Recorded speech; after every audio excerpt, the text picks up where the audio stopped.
responsible for the events at Hiroshima and Nagasaki.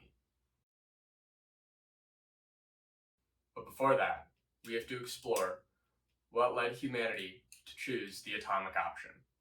Two German scientists, Otto Hahn and his colleague Fritz Straubmann, have now discovered nuclear fission.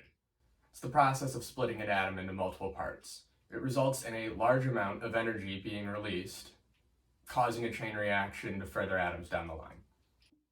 Understanding the possible danger of these reactions, another German scientist by the name of Leo Salazar contacted Albert Einstein, who is currently in New York.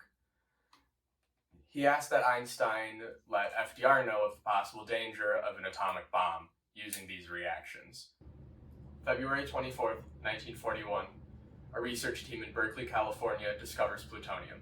Shortly after this, Pearl Harbor is attacked, bringing the United States into the war.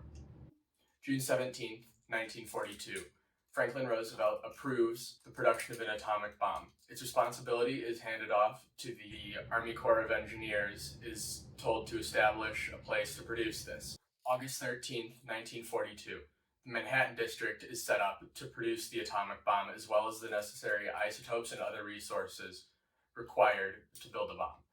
This is where we get the name Manhattan Project. Multiple locations were used in the development of the bomb, including one in Oak Ridge, Tennessee, one in Hartford, Washington, and Los Alamos, New Mexico, where Trinity was dropped.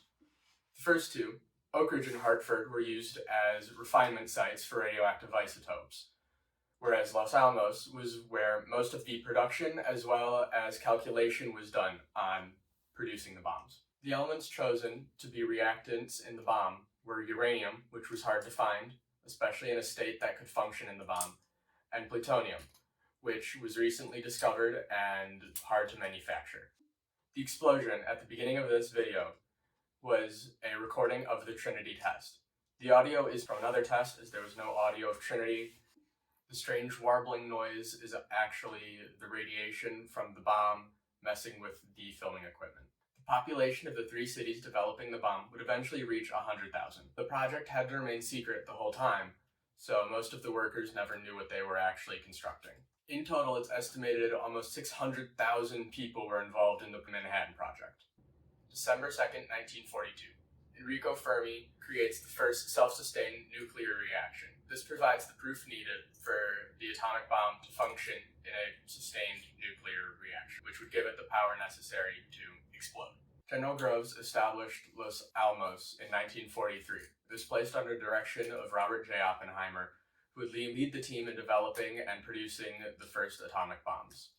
As with most things in war, it was a race to see who could develop it first. Germany had a head start, having discovered fission and with plenty of scientists on their own. America had to catch up, but had the assistance of Canada and Britain in the process. This would become a joint effort, although mainly on American soil with American resources. There were two possible methods for detonating the bomb.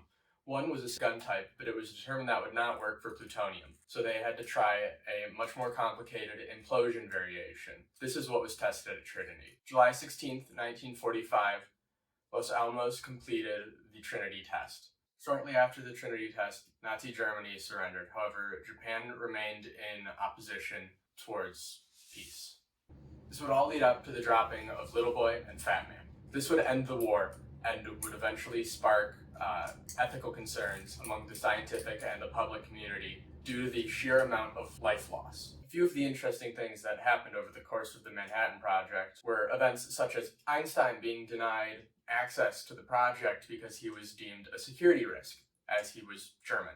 Another item of interest was what would become known as apocalypse math. This would be the calculation stating that the energy released by the bomb could burn up the entire planet. This was reliant on the math dictating how much energy was produced in the bomb and the energy required to produce a continuous reaction with the surrounding air. In essence, it looked like a graph of this. If the two lines ever touched, it would be the end of the world. Another interesting thing to put the secrecy of this whole operation into scale is on April 12th, 1945, when Franklin Roosevelt dies, his successor, Harriet Truman, has only just discovered of the Manhattan Project the very next day. After the war, the assets and research of the Manhattan Project were signed off to the Atomic Committee. The purpose of this was to make non-militarized atomic items.